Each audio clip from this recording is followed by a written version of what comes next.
Aquí con nosotros Pac, sin más. Paco es amigo, es ingeniero de diseño industrial y tiene un grupo que se llama Obsoletos. Que no es de música. Que no es de música. Yo os describiría Obsoletos como lo que él me ha mandado en un WhatsApp, que es un proyecto a tiempo parcial de reutilización y reflexión sobre residuos tecnológicos. Lo que él os vaya a contar hoy, no sé lo que va a ser. Puede que no tenga nada que ver con esto. Luego dice, realmente era algo como investigación, creación y difusión de sistemas creativos de transformación de residuos tecnológicos. Eso lo escribió un arquitecto que sabe de estas cosas ahí de definir ahí de puta madre.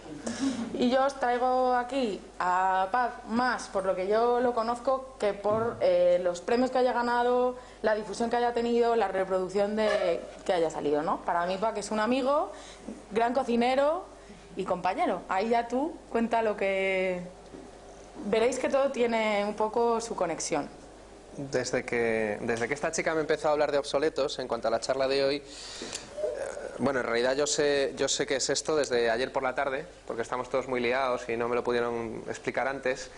Y claro, bueno, yo es que, o sea, a mí me dijeron, vente a dar una charla sobre estas cosas que tú haces.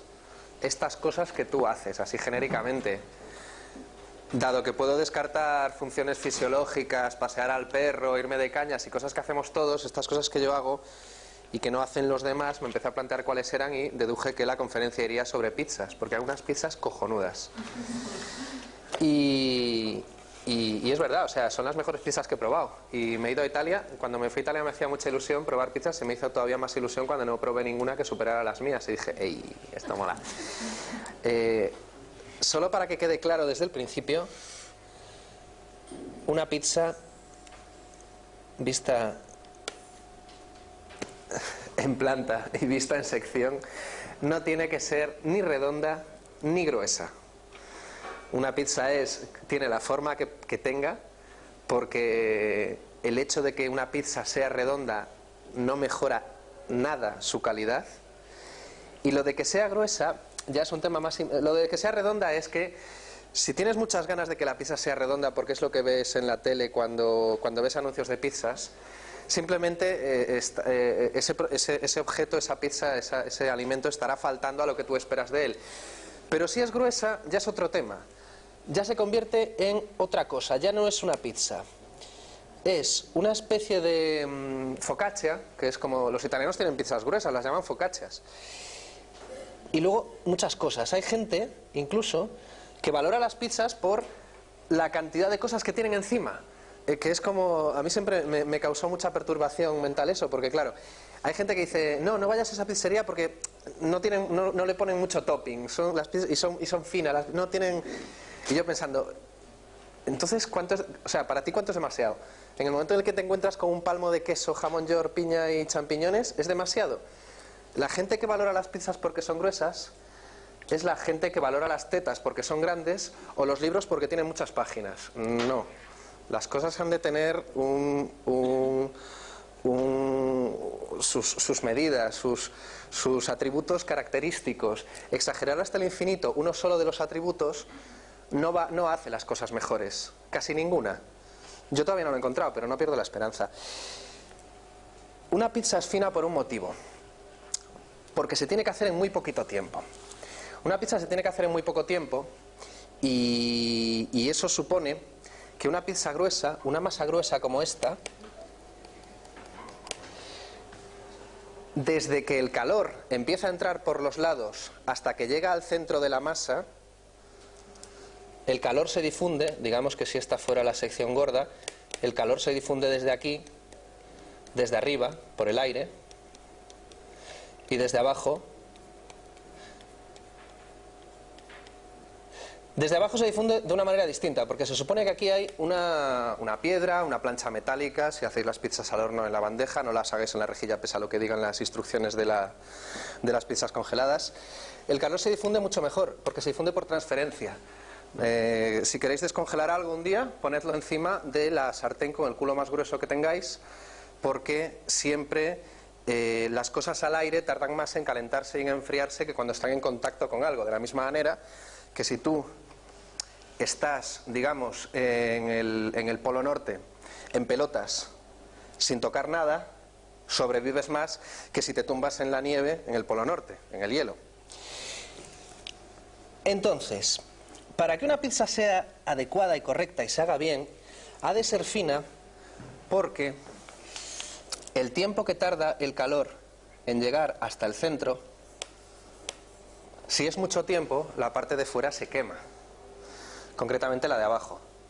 Una pizza muy gorda, para que el centro llegue, digamos, a los 90 grados que necesita una masa de pan para una masa, o sea, el pan se hace cuando el centro de la masa llega a 93 grados y las pizzas son pan con cosas por encima. No dejéis nunca que os engañen. La masa de pizza es una masa de pan.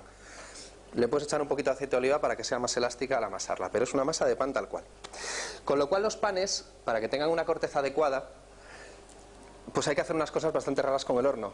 Tienes que poner el horno a unos 170 grados y luego ir bajando, para asegurarte de que el calor va penetrando correctamente dentro del pan mientras que la corteza no se te quema. Es todo un poco complicado. El pan es un alimento maravilloso. Y es un poquito complicado, y la manera más fácil de solucionarlo es hacer las pizzas muy finas. De manera que, si la pizza en vez de llegar hasta aquí, llega hasta aquí, con que esto se caliente, y siendo muy finito, aproximadamente 1 o 2 milímetros, se calienta enseguida toda, y entonces haces una pizza en 3 a 4 minutos, que es como se hacen las pizzas. Una pizza tarda de 3 a 4 minutos en hacerse. Tarda de 3 a 4 minutos en hacerse, se hace con masa de pan y lleva pocos ingredientes encima. Con lo cual, de todo esto se deduce que una pizza es algo barato. Una pizza no es cara. Una pizza no es un alimento caro. La mejor pizza del mundo, aunque tenga caviar y langosta, no puede ser cara porque es un poquito de pan con un poquito de algo por encima, hecho en un momento. De todas estas cosas, yo a vuestra no tenía ni puta idea, claro, obviamente. Me las empecé a plantear, primero el pan y luego las pizzas, cuando vine a Madrid. Cuando vine a Madrid yo venía de Galicia, soy de Lugo, y había muchas cosas que no me había planteado en la vida cuando vine a estudiar aquí arquitectura, donde estuve un par de años antes de irme a otro sitio peor. Lo primero que me di cuenta es que en Madrid el pan era una mierda impresionante. Pero malo que no te lo imaginas. Y era algo que no me había planteado en la vida, porque en Lugo yo todavía no he encontrado un sitio que tenga mejor pan que Lugo, la verdad. En Lugo vas a un supermercado y los supermercados no tienen el pan del supermercado que hornean allí mismo. Lo que tienen es una estantería grande con 4 estantes, en las cuales las panaderías locales llegan cada mañana y cada panadería tiene un estante propio. Entonces tú en el supermercado compras el pan de la de Lino, el pan de Raposo, el pan de la del Puente, el pan de Migas, el pan de Darío. Bueno, hay 6 o 7 panaderías que colocan sus productos en los supermercados. Y claro, como mucho te puede gustar más o menos un pan u otro. Lo que yo no me esperaba al llegar a Madrid es que aquí la gente comprara el pan en gasolineras y que fuera pan congelado y descongelado y tal. El pan ha mejorado muchísimo desde hace unos pocos años. Es porque cuando coincidió, a mí personalmente me coincidía que a finales de los 90 empezó a venderse el pan congelado. Los chinos, las tiendas de chinos de alimentación, tiendas de conveniencia, ¿no?, empezaron también como a mediados de los 90 y estaba todo un poco en mantillas. Hoy en día el pan es muchísimo mejor que entonces, el pan del chino. El pan congelado ha mejorado muchísimo. El pan de gasolinera es muy bueno. De hecho, el mejor pan que puedes encontrar ahora en Madrid es la barra rústica de la Ahorra Más, que también la hacen congelada y descongelándolo allí. Pero por entonces todavía no había barra rústica de la Ahorra Más. Era barra o baguette. Y no tenían recetas distintas, no usaban masa madre ni hostias de esas, solo cambiaba la forma. La baguette era especialmente incómoda para transportar, era la única diferencia. Y para hacerte un bocadillo, porque tenía tanta corteza que la abrías y te saltaban las migas por todos lados y luego no tenías suficiente sección para meter una loncha de salchichón, con lo cual te hacías los bocatas de fuet. Te estaba limitando mucho. Total, que como a mí me gustaba mucho el pan, vamos, nunca había planteado que el pan me gustara. Dije, pues tengo que hacer yo pan, tengo que hacer mi propio pan. Entonces empecé, como un par de años antes de que hubiera esta locura del pan que hubo luego, que se puso realmente de moda, hay muchas panaderías ahora en Madrid donde puedes comprar pan bueno y eso, me congratula muchísimo. Yo mismo me planteé montar una panadería y la acabé no montando porque el pan es un producto muy barato, que como muchísimo puedes vender a un pavo la unidad. Entonces necesitas una economía de escala, con lo cual necesitas tener más bien experiencia. Digamos que vendiendo el mejor pan de Madrid no te aseguras que el negocio vaya a ser exitoso, con lo cual no era como para arriesgar la pasta. Aparte de que las máquinas para hacer pan son muy caras, porque el pan consiste mucho en la escala. Cuanto más pan hagas, más barato te sale. Esto es la típica foto que le saco siempre cuando hago pan. Amaso la masa y le saco la foto en el bol, de manera que los bordes de la foto estén con los bordes del recipiente donde he echado el pan, para que así, al cabo de un par de horas, miro y digo, ah, vale, pues ha crecido lo que considere yo lo suficiente. Ya puedo ir al horno. Como os he dicho antes, el horno es un tema. Los hornos que tenemos en nuestras casas alcanzan 250 grados como máximo, y los buenos, no sé por qué, pero en los años 80 eran más comunes, alcanzan los 300 grados. Hoy en día los hornos alcanzan 250 grados y los buenos tienen una cosa que se llama pirólisis, que es que un poquito más de calor, que son, pues alcanzan como esos 300 grados, pero no está diseñado para hacer pizzas, sino para dejarlo una hora encendido y que se carbonice la mierda de dentro. Luego lo tienes que limpiar igual, así que no nos saca de pobres. Pero para hacer pizzas lo ideal son unos 350, 370 grados. Es bastante más de lo que puedes conseguir en casa con un horno eléctrico. Las buenas pizzerías, lo que puedes hacer es comprarte unas resistencias y montarte, o cambiar las resistencias de tu horno por otras más gordas y el termostato por otro más gordo. Bueno, se puede hacer, quiero decir, igual me estoy adelantando, se puede hacer. Pero hay otra cosa mucho mejor, que es hacerte tu propio horno. Un día iba yo por la calle y me encontré con un termo eléctrico de 150 litros. En realidad me encontré con dos. Estaban los dos, esto pudo ser hace 8 años. La burbuja inmobiliaria española estaba en marcha y te encontrabas por la calle con cosas maravillosas. La gente tiraba unas cosas que eran de flipar. Aparte de los puntos limpios, no había tanta costumbre como ahora de llevar las cosas al punto limpio. Entonces te encontrabas por la calle cosas realmente asombrosas. Basándonos en esos descubrimientos, y que éramos bastante perros callejeros porque preferíamos estar por la calle yendo y volviendo de los bares que lo que era quedarnos en el bar dentro, acabamos montando este grupo que ha dicho Natalia, Obsoletos. Obsoletos se refiere a la obsolescencia de los productos electrónicos.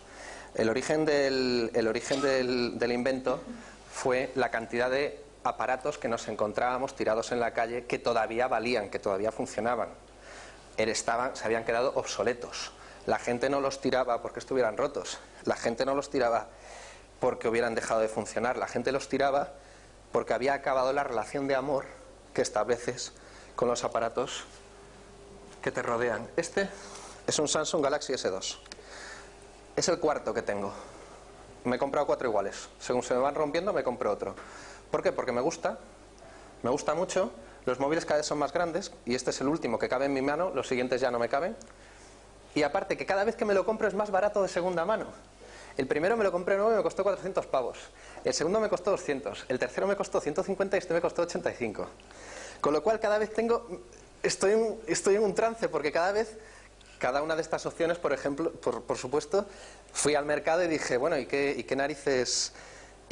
Seguro que hay uno mejor que este ahora en el mercado nuevo. Y estuve mirando y es que este va bajando de precio y los otros no van mejorando en los requerimientos que yo quiero. Lo de los móviles, bueno, luego si tengo tiempo vuelvo a ello. Lo que digo es que las personas establecemos una relación de amor con nuestro portátil, nuestros móviles, nuestras cámaras de fotos, nuestros MP3, muchas cosas que han desaparecido de los bolsillos y de los bolsos, y hoy en día nos queda el móvil representante de todas ellas. De hecho, estaba mirando antes que este micro me parece precioso, me parece un objeto precioso, tiene los botoncitos justos, tiene la estética, se ve que es un micro, se ve cómo se usa, es un objeto maravilloso de cuando Sony todavía hacía cosas guays. Volvamos al horno. Ese día me encontré dos termos. Uno era, bueno, el que veis, y otro era, tenía los mismos litros, pero era, bueno, puesto así era más alto, digamos, tenía menos diámetro y más largura. El otro era muchísimo más chulo. A nivel estético era mucho mejor y no le saqué fotos aquella noche y aunque se las sacara no las habría encontrado para traerlas hoy aquí porque soy un desastre documentando y ese es el problema que vais a ver a lo largo de las fotos, que hay lo que hay. Por eso tengo para dibujar. El otro eran las 10 de la noche, calle Trafalgar, en la esquina con Luchana. Yo sabía que iban a pasar los gitanos en la furgoneta de un momento a otro, entonces era como, tengo que decir uno y llamar a mis colegas de piso para que me ayuden a subir esto a casa ya. Elegí este por un motivo, porque cabe en el maletero de un coche. Y ya lo elegí pensando en eso, porque si me hacía un horno, no sería para tenerlo en casa, que ya tengo uno, sería para poder transportarlo. Así que elegí este, un poquito más feo, más bulky, que me cabe en el maletero del coche y desde entonces me he comprado los coches en función de que quepa el horno en el maletero. Es bueno que tus cosas se lleven bien entre sí. Es lo que aplica Apple a sus productos, porque cuando tienes un iPhone viene bien tener un Mac y viceversa y todas esas cosas. El horno, cerca del sitio donde trabajamos, hay una tienda de resistencias eléctricas, Mainre, que es de esas tiendas maravillosas que solo hay en Madrid, las tiendas especializadas en muelles, esta que hay en Atocha, o una tienda de abrasivos para piedra, que también tenemos al lado de la nave, porque estamos cerca del cementerio y hay mucho marmolista, y esta tienda de resistencias eléctricas. Cuando vas a una tienda de estas pueden pasar dos cosas. Tú llegas y le explicas estoy hablando ya de tiendas técnicas, donde tú haces una cola y delante y detrás tienes tíos en mono, profesionales, que vienen a comprar un producto con una referencia. Entonces, el de delante dice, quiero 35 fresnolillos del 17, con revestido en cobre. Y tú no tienes la información tú no tienes una información tan concreta como esa. Con lo cual pueden pasar dos cosas. En algunas tiendas te tratan guay. Por ejemplo, ayer estuve comprando unas ruedas de bici porque estamos haciendo un balancín que genera electricidad cuando te mueves. Y lo vamos a hacer con ruedas de bicicleta y cadenas y tal. Puedes entrar allí y decir, mira, es que estoy haciendo un balancín y que el tío te mire así, mire por encima del hombro y vea que el que viene detrás de ti en la cola es un cliente normal y te diga, no, no tenemos.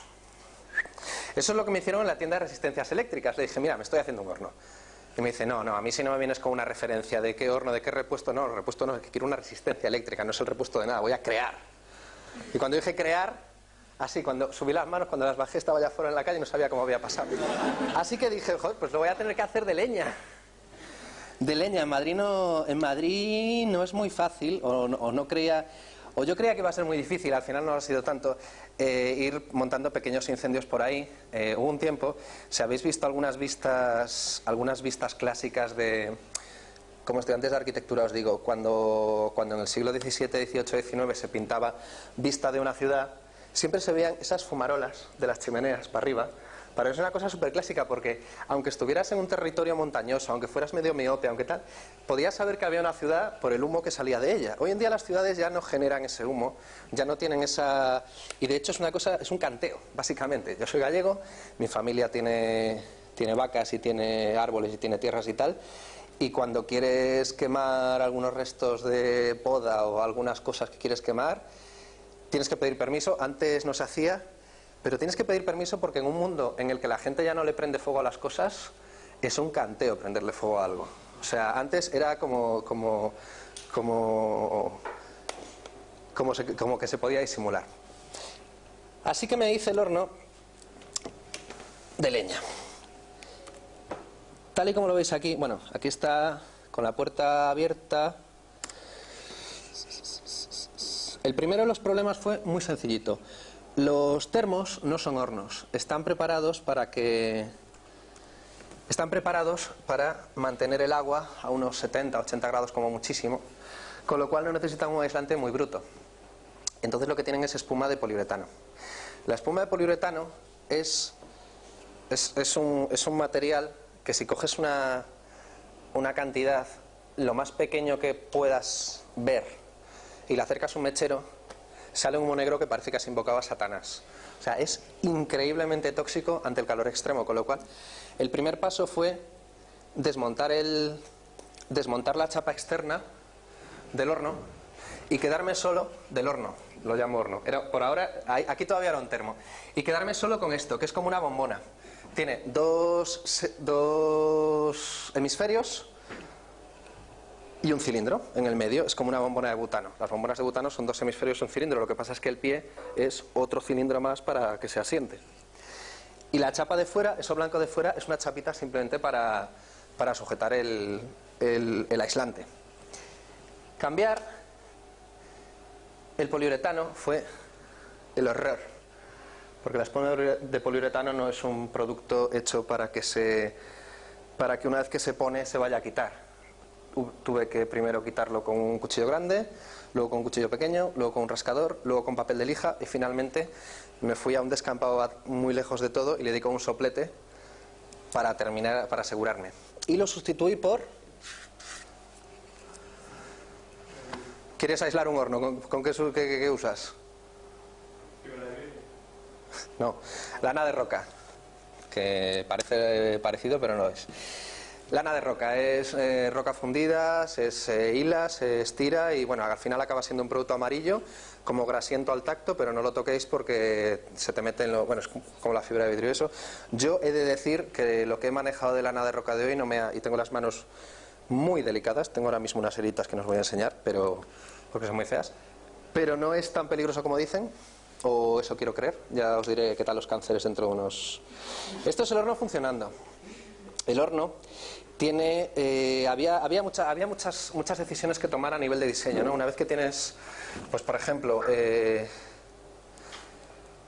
hay lo que se llaman hornos chinos, que es un clásico de si buscas por internet cómo hacer tu propio horno, ¿no? Hay unos hornos chinos que sería poner esto en vertical, la madera la pones por abajo, la madera o el material combustible, y lo que haces es colgar la comida del borde de arriba mediante alambres. Un poco como los tandoori, pero sin pegarlo a las paredes, simplemente colgándolo con alambres, ollas o esto.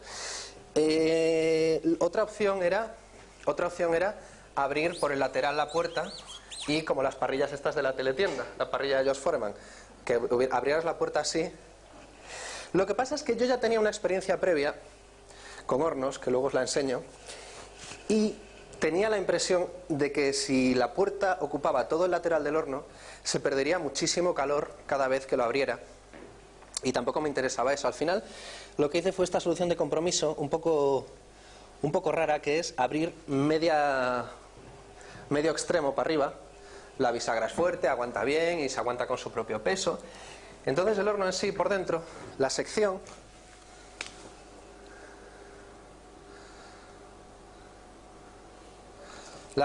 que es algo así.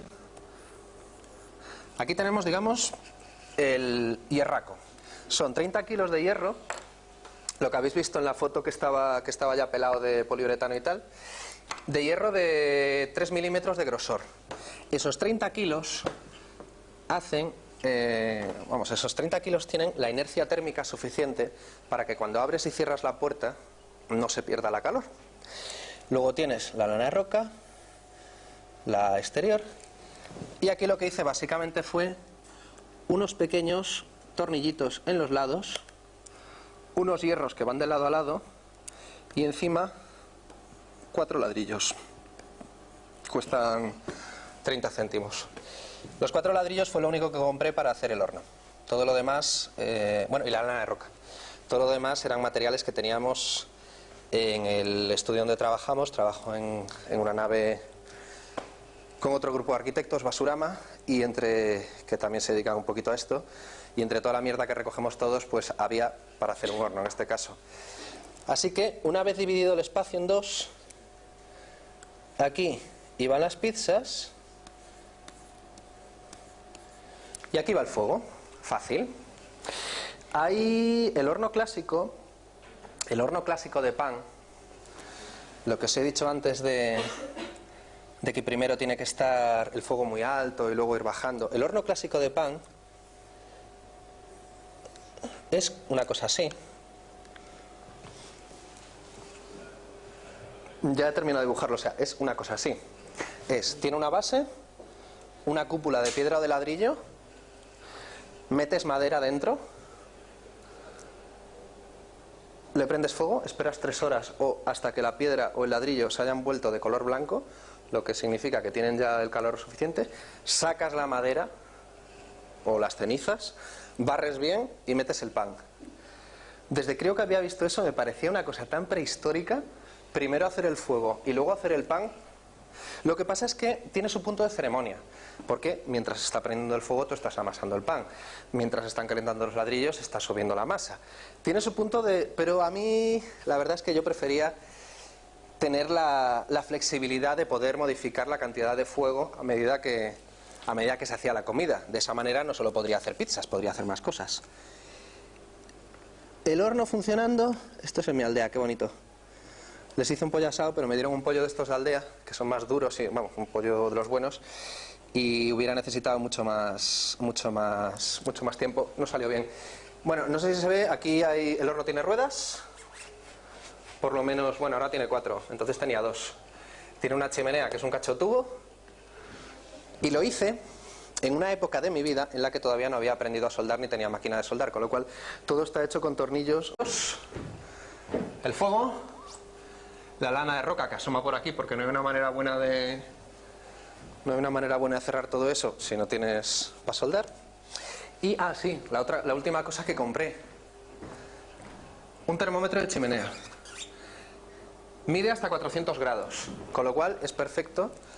Porque cuando pasa de 400 grados en realidad no hay nada interesante que se pueda hacer con eso, a no ser que ya te metas en temas de horneado de cerámica o fundido de metales. Y no era mi... Con lo cual, de hecho una vez pasó de 400 grados y desde entonces no es el mismo el pobre horno. Me gustaría tanto enseñaros... Creo que esto es la única foto de pan que tengo. Son bollos preñados, por eso tienen ese color amarillo. Les metes un cacho de chorizo dentro.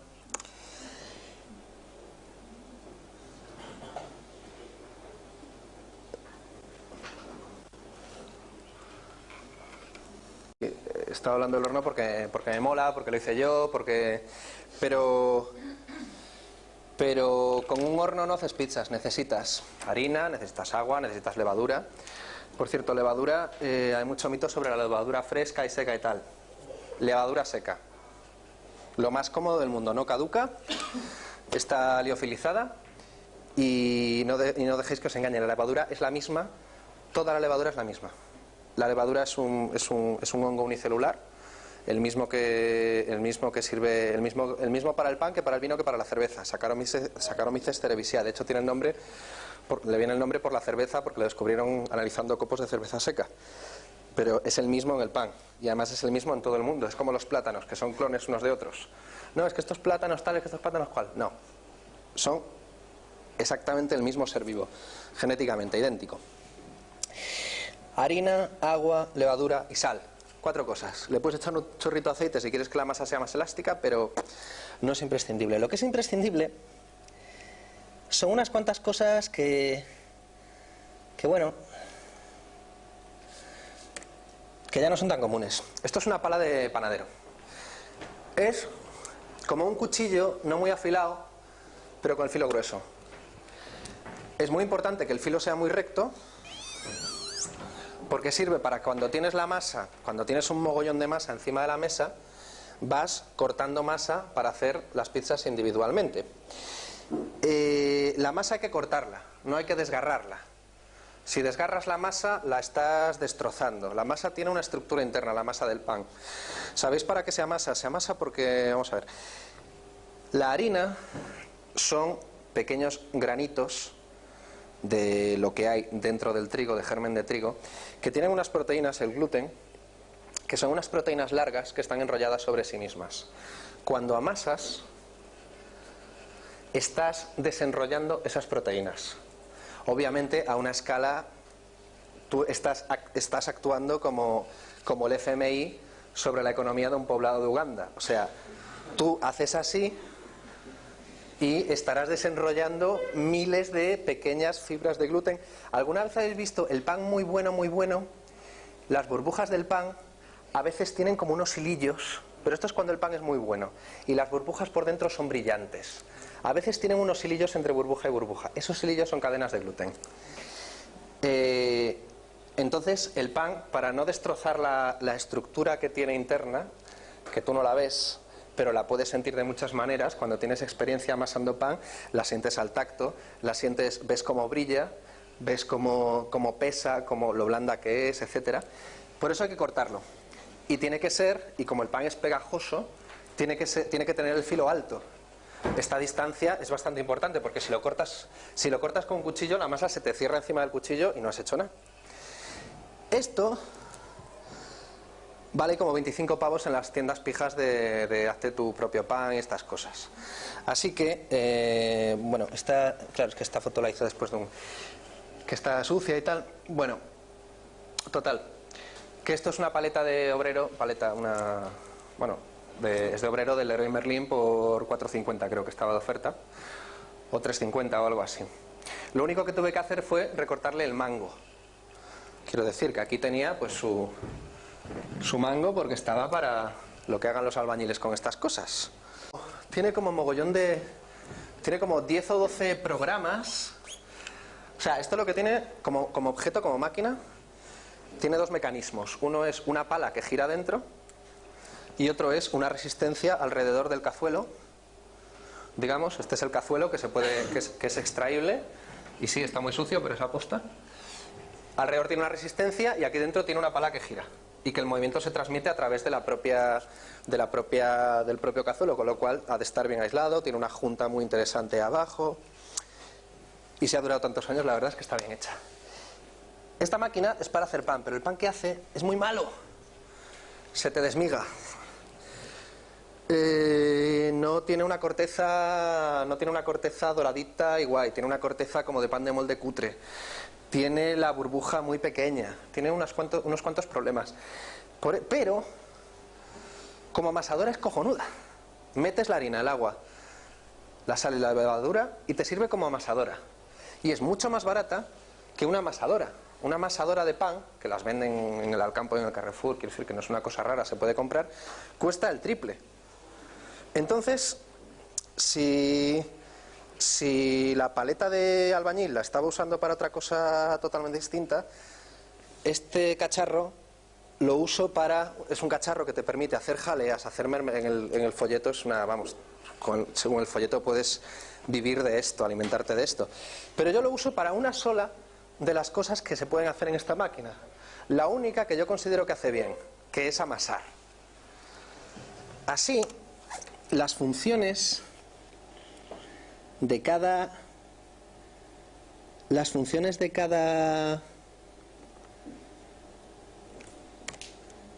objeto que voy sumando a lo de hacer pizzas, voy eligiendo las mejores funciones de cada cosa. Esto es mi pala de pizzero. Normalmente las palas de pizzero tienen un mango largo, son de una madera así como súper chula y tal y cual. Pero si nos abstraemos un poco, las palas de pizzero han de tener dos cosas: una superficie suficiente y un espesor pequeño, y ser preferentemente de madera, puesto que de metal se pegaría la pizza al meterla y al sacarla, porque la pizza es un poquito húmeda y cuando echas harina sobre el metal para que la pizza no se pegue, la harina no se distribuye tan bien como en la madera. Con lo cual, ¿qué tablas finas hay que se puedan encontrar fácilmente? La tabla de una caja de vino. Las cajas de vino, la verdad es que ayer revisando las fotos me di cuenta que las usamos bastante en obsoleto. Son una cosa práctica. Por ejemplo, esto soy yo sin barba. Epa. Bueno, esto es un aparato generador de pompas que hicimos con la caja a la que pertenece la tapa que os acabo de enseñar para hacer pizzas. Básicamente es la caja de botellas de vino, es una caja de 3 botellas, tiene un lector de CDs y DVDs desmontado que La parte negra es la parte fija, digamos, la carcasa del lector, y la parte blanca es la que sale para que ponga... Bueno, es que antes los lectores de CDs tenían todos una bandeja que salía. Entonces esto baja y sube y tiene dos cacharrines. Aquí tiene los dos pomperillos colgando, estos que te compras en el chino. Baja y sube, y detrás tenía, en este caso creo recordar que era el ventilador. Sí, el ventilador era la hélice trasera de un helicóptero de radiocontrol que también nos encontramos en la basura. Digamos que este cacharro, por ejemplo, o sea, todo el cacharro, excepto los pomperillos, son de la basura. No sé si vais viendo por dónde voy. Unas cosas te permiten hacer otras. Tienes unas necesidades más o menos urgentes, teniendo en cuenta que todo esto se hace porque me sale de las narices y no tengo nada mejor que hacer, por supuesto, y que no es mi trabajo. Y se te van presentando oportunidades y vas generando tú también oportunidades. Vas dejando atrás residuos o partes o piezas que luego podrás usar para otras cosas, a la vez que te vas interrogando, oye, una vez que tengo un horno para pizzas, ¿puedo asar un pollo en él? Sí, puedo. Pero el problema, si asas un pollo en mi horno, tienes que tener mucho cuidado de que no suba la temperatura en ningún momento, porque si durante un minuto la temperatura sube demasiado, se te quema la piel del pollo y se queda negro por fuera y queda muy feo. Aunque sea nada. Con lo cual hay que tener mucho cuidado en cuando vas metiendo la madera. Estos son castañas. Quito los ladrillos, meto una placa que es un cacho de un estante de estantería metálica de estas industriales, dado la vuelta, para que tenga bordes por los lados y agujeros, porque las castañas hacen al fuego. Las castañas son la única cosa que se cocina al fuego. Normalmente, la inmensa mayoría de las cosas que comemos se cocinan a la brasa o al calor. Lo que importa es que les llegue un calor por radiación, que es el calor que sientes cuando te pones delante de una estufa.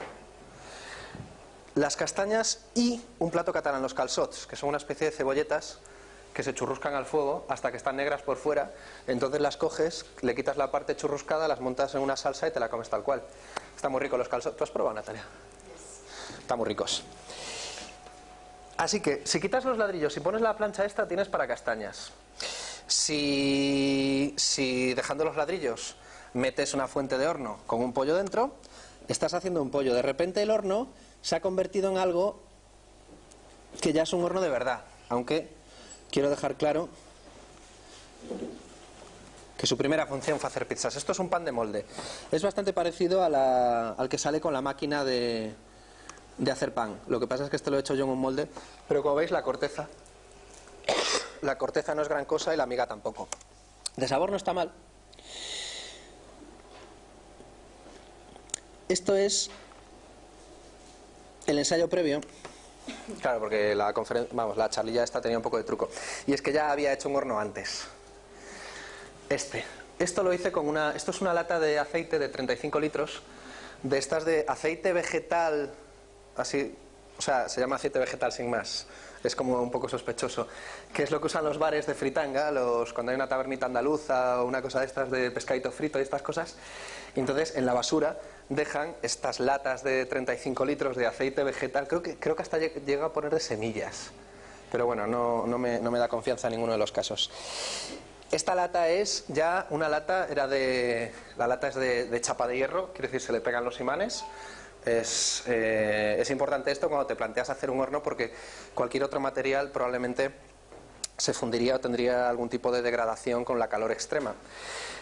Esta lata le añadí la lana de roca por fuera, una malla de gallinero para atarlo todo de una manera bastante gitana, y el termómetro de cocina, que también llega a 400 grados. Este fue mi primer intento. Como estéticamente a mí me mola mucho, es muy bonito, sobre todo también la manilla de la puerta, que es el mismo metal que está doblado, simplemente que se encaja ahí. Es muy sencillito, me gusta mucho, pero tiene un problema, y es que no tiene inercia térmica. La chapa que lo rodea es de medio milímetro de espesor. Y esta chapa que puse, que se sujeta simplemente por la propia geometría del horno, también es finita. Con lo cual, ¿qué pasaba con este horno? Que en cuanto abrías la puerta bajaba la temperatura a 200 grados. Cerrabas la puerta y empezaba a subir muy lentamente. La lana de roca es un aislante acojonante, porque lo que es el horno de caluroso, el horno mantiene la calor durante horas y horas y horas, siempre que no abras la puerta. Pero, como teníamos este problema grandísimo de la inercia térmica, lo que acabé haciendo fue ir a un marmolero de los que hay en mi barrio y pedirle que se me hiciera una pieza de granito de este tamaño para que me entrara en el horno. Y esa pieza es la que tiene la responsabilidad de la inercia. En este horno básicamente se puede hacer pizzas y se puede hacer pan de pita. No sirve para mucho más, a no ser que estés dispuesto a fiarte ciegamente de que una vez que lo cierras no lo vas a volver a abrir hasta que esté la comida, porque es que en cuanto lo abres te cargaste el tinglao. La piedra pesa un par de kilos. Comparado con los 35 o 30 kilos de hierro del otro horno, es muy poco, es muy poquito, con lo cual te estás fiando a que lo único que hay aquí trabajando es las brasas mientras se consumen. En el momento en el que una brasa se consume, aquí no hay nada que mantenga el calor. Es una pena porque es muy bonito. Y por último, después de hacer el horno grande, me quise echar novia y me hice esto. Estos son 2 latas de Franciscaner, de estas de 5 litros que te puedes comprar, que traen su propio grifillo. Estos barrilitos, ¿sabéis? Que también las hay de Heineken y de... Pero bueno, como uno ya tiene una edad y un gusto, pues de Franciscaner, no Heineken. Son 2 porque, de la misma manera que antes, con los otros 2 objetos que os he enseñado, faltaba metal. Solo tenía un termo y solo tenía una lata de aceite de 35 litros. Aquí tenía 2 latas...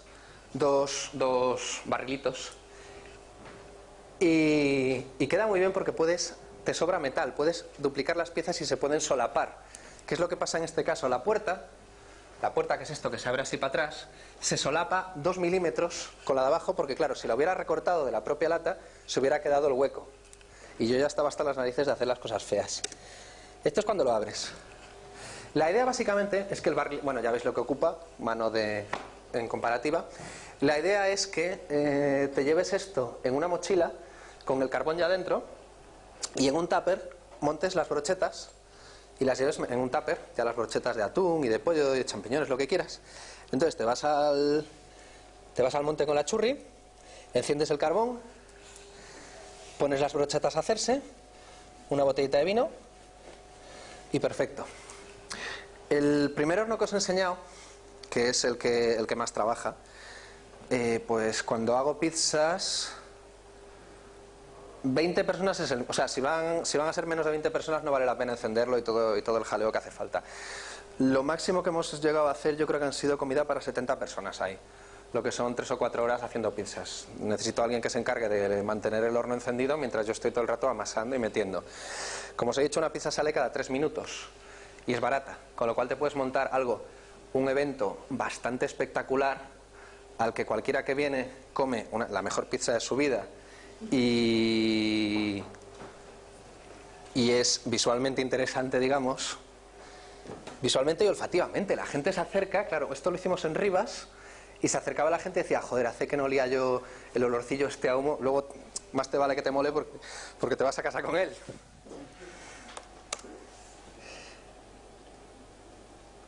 Y este otro, pues ha dado de comer a media docena, una docena de personas, si metes un pollo grande dentro y esperas.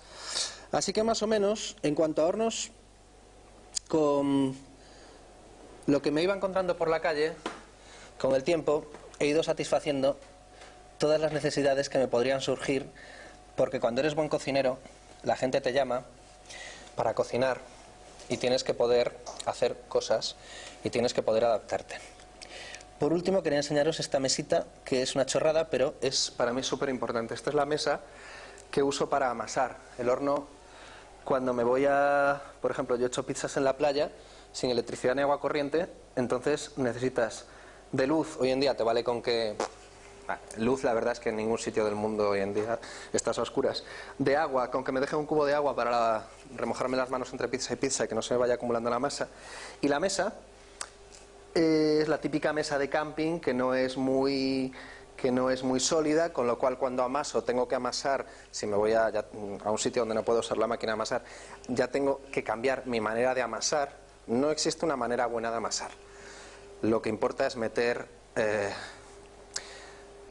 julios de energía en la masa. Da igual que la estires hacia un lado, que la estires hacia el otro, que la dobles, que la enrolles, que la retuerzas. Lo que importa es que hagas fuerza en ella.